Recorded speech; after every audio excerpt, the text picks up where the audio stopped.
Pemirsa, kita masih dalam diskusi Ahok versus Rizal Ramli. Berwenangkah Menko menyetop reklamasi? Sekarang mau ada pertanyaan untuk Ibu. Silakan. Ya, kami satu tim dengan Ibu Tuti. Kebetulan saya ketua tim keseluruhan. Dalam perjalanan diskusi itu memang kelihatan bahwa ada pro dan kontra, dan itu wajar dalam satu tim. Sehingga dalam pertemuan terakhir kita katakan pada tanggal 29 Juni, memang yang kita lihat rekomendasi yang disebutkan Ibu Tuti itu benar apa adanya, karena 29 itu belum hadir menteri. Begitu diangkat ke level tanggal 30 hadir menteri, rekomendasi itu berubah. Berubah dalam arti kita mempertajam daripada apa yang ada. Karena di situ disebutkan bahwa kegiatan yang ada disebutkan setelah dibahas kembali secara teknis, sangat tegas dari Kementerian Teknis, dari KKP dengan dari Kehutanan bahwa itu harus dihentikan, maka Pak Menko menyatakannya harus tegas, kita harus hentikan. Memang dalam hal itu dari pemerintah DKI belum setuju, tapi dalam hal ini keputusan harus diambil. Maka keputusan itu yang kita ambil hari itu. Apakah juga kementerian-kementerian lain mendukung keputusan itu? Silakan tanya kementeriannya, Pak. Baik, Ibu, udah dapat jawaban atau? Saya perlu juga meluruskan. Itu, Bu. Mohon izin untuk ini di-shoot. Ini adalah otentik adanya. Ini adalah sebuah email yang saya terima. Jadi artinya penjelasan ini bukan dari pihak Pemprov DKI. Itu email dari siapa? Dari komite. Dari salah satu anggota komite juga, non Pemprov DKI. Artinya anggota komite itu kan kementerian dan Pemprov DKI. Jadi berarti ini bukan dari Pemprov. Isi daripada, pengantar email mengatakan, yang terhormat Bu Tuti, berikut ini terlampir paparan reklamasi Ketua Komite dan tim 123 tadi siang. Poin-poin kesimpulan hasil pertemuan belum ada dalam paparan ini. Belum ada dalam paparan ini karena diucapkan langsung oleh Pak Menko di akhir pertemuan tanggal 30 Juni pukul 8.24 malam saya menerima ini. Dan rekomendasi terkait dengan teknis dan kebijakan reklamasi ada 3 poin di dalam paparan ini. Ada 3 poin. Izin saya bacakan semua, Pak Karni. Boleh? 3 poin yang di bawah. Atau poin yang 2 saja. Poin yang kedua.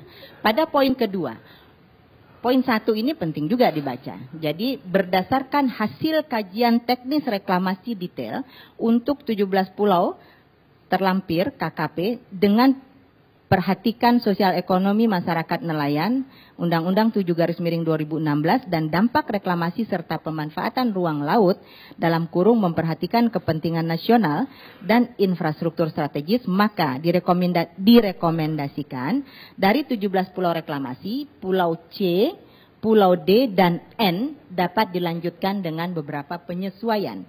Poin kedua, untuk 14 pulau reklamasi lainnya, Pulau A, B, E, F, G, H, I, J, K, L, M, O, OPQ direkomendasikan perlu dilakukan penajaman kajian dan berdiskusi dengan Pemprov DKI untuk meredesain. Jadi poinnya di sini adalah meredesain dengan mempertimbangkan azas manfaat dan opsi solusi pada semua permasalahan yang teridentifikasi. Maksudnya redesign ini kan kita serahkan nanti kepada ahli-ahli reklamasi. Karena munculnya 17 pulau. Di situ sudah ada koordinat, sudah ada letak. Itu sudah dengan berbagai pembahasan Pak Karni. Replanning Pantura ini dilakukan begitu lahirnya terbitnya Perpres 54 tahun 2008. Tim DKI itu sudah melakukan replanning secara intensif dimulai 2010 dan lebih intensif lagi 2011. Hal-hal semacam ini sudah mengemuka. Itu sebabnya Pulau G itu sudah pernah digeser. Digeser yang awalnya jaraknya hanya 8 meter, sekarang 40. Jadi yang tadi aturan yang dikatakan tentang landas kontinen, Undang-Undang 1 tahun 73 tentang landas kontinen ini mengatakan di pasal 6 ayat 2 untuk melindungi instalasi-instalasi kapal-kapal dan atau alat-alat lainnya tersebut pada ayat 1 pasal ini terhadap gangguan pihak ketiga, pemerintah dapat menetapkan suatu daerah terlarang yang lebarnya tidak melebihi 500 meter. Artinya tidak melebihi. Nah, sekarang kita lihat yang ada selain di Teluk Jakarta. Pipa Kodeko itu di Tanjung Perak jaraknya berkisar antara 60 meter dari sisi alur pelayaran barat Surabaya. Lalu kemudian kalau kita lihat lagi di selat Jawa Bali, itu dia melintang. Dan kalau melintang, sekarang kan kapal-kapal tetap berlayar. Lalu ada aturan lagi yang mengatakan bahwa jika di perairan lebih dangkal dari 20 meter, dari minus 20, maka aturannya bahwa kabel, pipa dan sebagainya itu ditanam 4 meter ke dalam agar dia tidak tergaruk dan seterusnya. Itu ada aturan itu. Maka mari bersama-sama kita para pihak untuk kemudian memperhatikan berbagai aturan ini secara komprehensif, tidak sepotong-sepotong. Itu tanggal 29 itu kan Ibu gak hadir ya? 30 saya tidak hadir. 30 itu. Iya. Artinya tanggal 29 itu ada rapat saya hadir. Ya, itu draft yang kita munculkan, belum ada menterinya hadir. Tanggal 30 menterinya hadir, draft itu ada perubahan daripada keputusan. Kan wajar dalam satu rapat, pimpinan yang mengambil keputusan. Tim teknis memberikan data-data ini loh, kenyataan data yang seperti ini. Hasil kita ini dipertajam, diminta pertanggungjawabannya. Jadi tidak salah apa yang disampaikan Ibu Tuti, itu draft tanggal 29, dikira itu tidak salah. Tapi keputusannya bukan seperti itu yang terakhir keluar.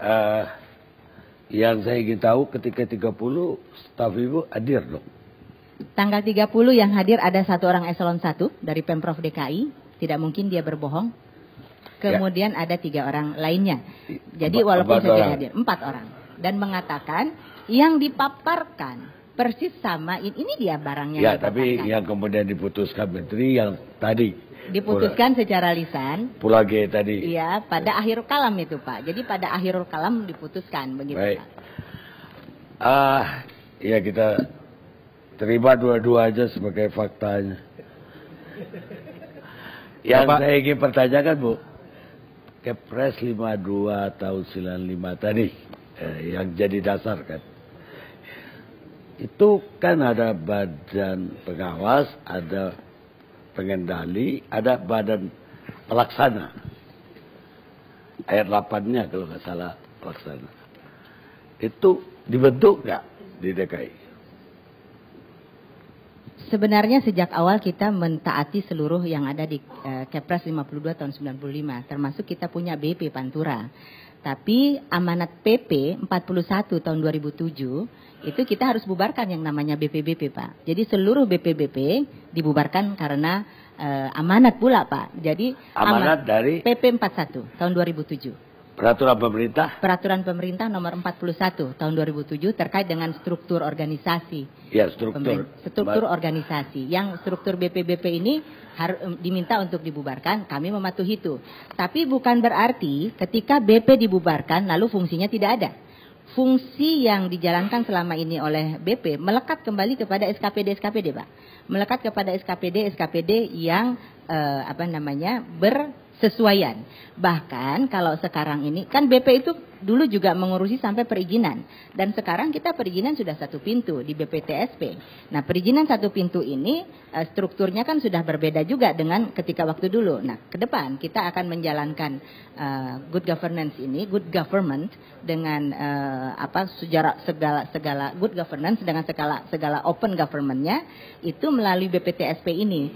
Jadi artinya kalau memang BP ini antara lain dia melaksanakan perizinan, kita sekarang punya lembaga perizinannya BPTSP. Kalau di BP itu kemarin diamanatkan juga untuk hal-hal yang terkait dengan teknis, misalnya perencanaan planning, kita ada planningnya di Bapeda dan seterusnya. Jadi seluruh fungsi yang ada di BP tidak hilang, lembaganya saja hilang. Itu kembali melekat ke SKPD yang ada saat ini.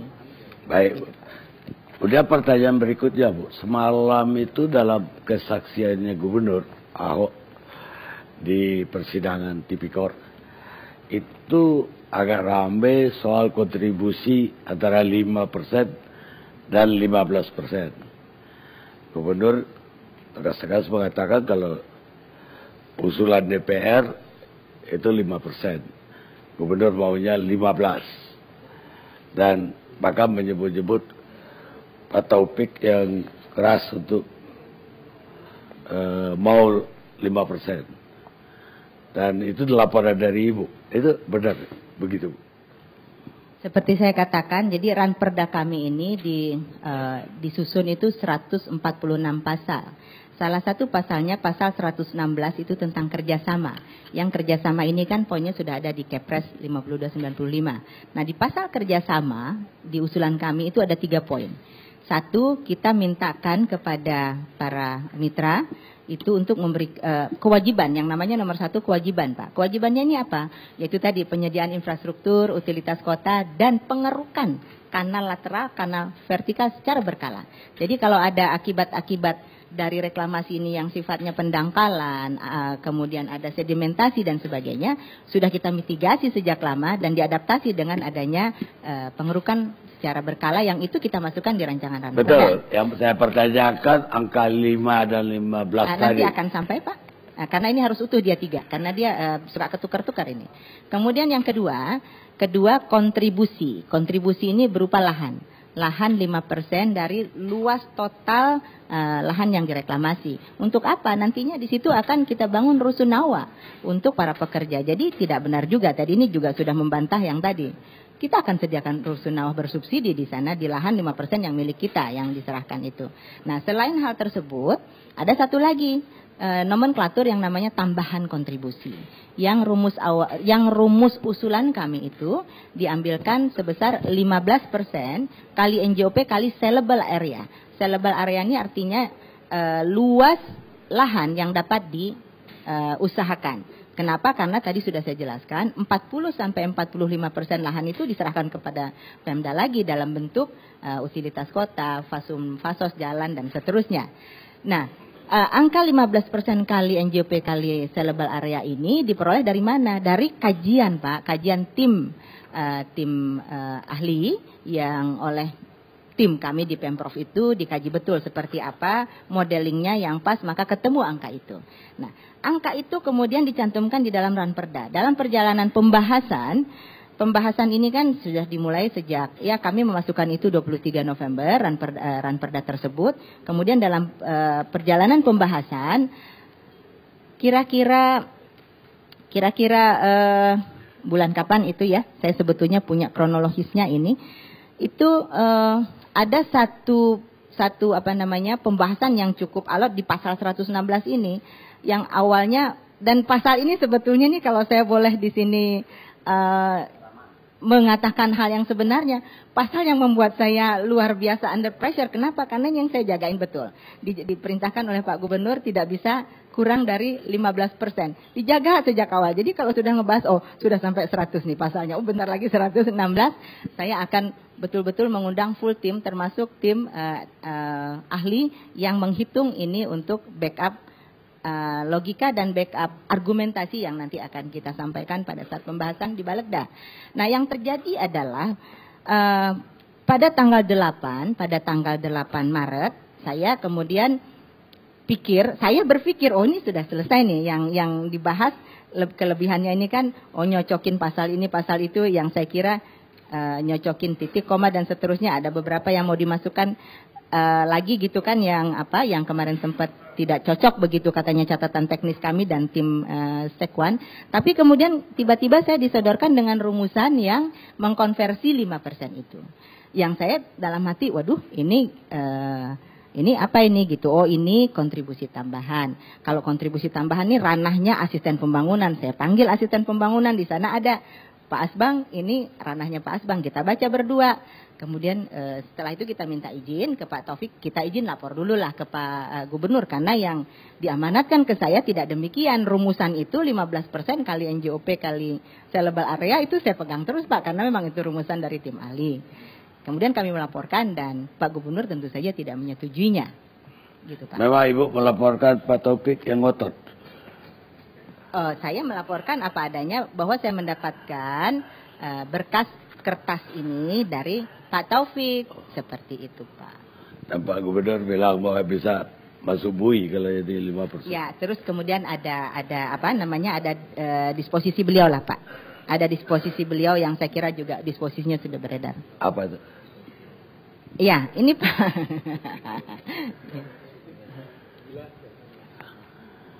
Gila kalau seperti ini bisa pidana korupsi. Ya. Justru itu Bu, saya ingin bertanya, bagaimana Pulau G itu diputuskan Pak Gubernur sebelumnya tahun 2014, SK Gubernur itu kontribusinya 5%. Mungkin Ibu bisa menjelaskan. Saya akan menjawab semampu yang saya bisa, karena sebenarnya... Nggak, kalau betul Pak Gubernur tuh prinsipil harus 15%. Kenapa dia mutusin sendiri 5%? Kalau kontribusi memang 5%. Ya, artinya... Kontribusi itu 5% luas lahan. Jadi yang tadi Pak Karni katakan yang mana nih? Kalau kontribusi memang 5% dari luas lahan. Ya, 5% dari luas lahan, tapi tambahan kontribusi. Ya, kenapa nggak ada tambahan di keputusan Gubernur 2014? Ini keputusan nomor berapa gitu Pak? Ini Pak tentang apa gitu? 2238. Pemberian izin pelaksana reklamasi Pulau G.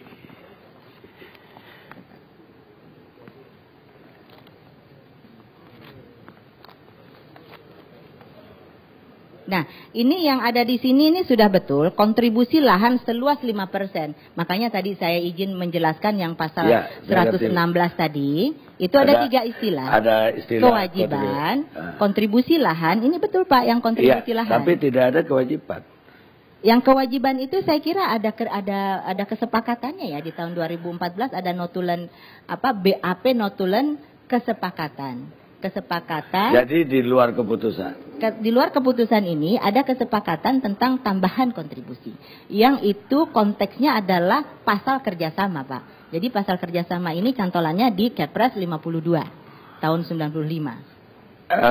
Kesepakatan itu dalam bentuk apa? Perjanjian, notarial atau gimana? Nah ya. Kesepakatan itu dituangkan ke dalam bentuk BAP kesepakatan bersama Pak. Kesepakatan bersama antara para pihak yang bersepakat. Dalam hal ini Pemprov DKI. Itu juga dilaporkan ke DPRD. Kenapa Pak? Dilaporkan ke DPRD kesepakatan itu. Dalam kesempatan apa yang Bapak tanyakan dilaporkan? Ya ini kan pemasukan besar sekali kan kalau tambah 10% lagi. Ini kan dalam bentuk begini Pak. Jadi yang tambahan kontribusi ini bentuknya itu konstruksi infrastruktur. Yang nanti mekanismenya setelah infrastruktur apapun itu yang ada diperjanjikan sudah jadi dibangun, itu akan di-appraise Pak. Begitu di-appraise oleh appraisal publik, baru kemudian dia akan masuk menjadi aset Pemprov sesuai dengan nilai appraisal. Itu mekanismenya. Jadi kita tidak terima uang cash begitu. Tapi bentuk hukumnya ya infrastruktur lah, bukan uang. Tapi bentuk hukumnya perjanjian. BAP kesepakatan bersama. Baik, terima kasih.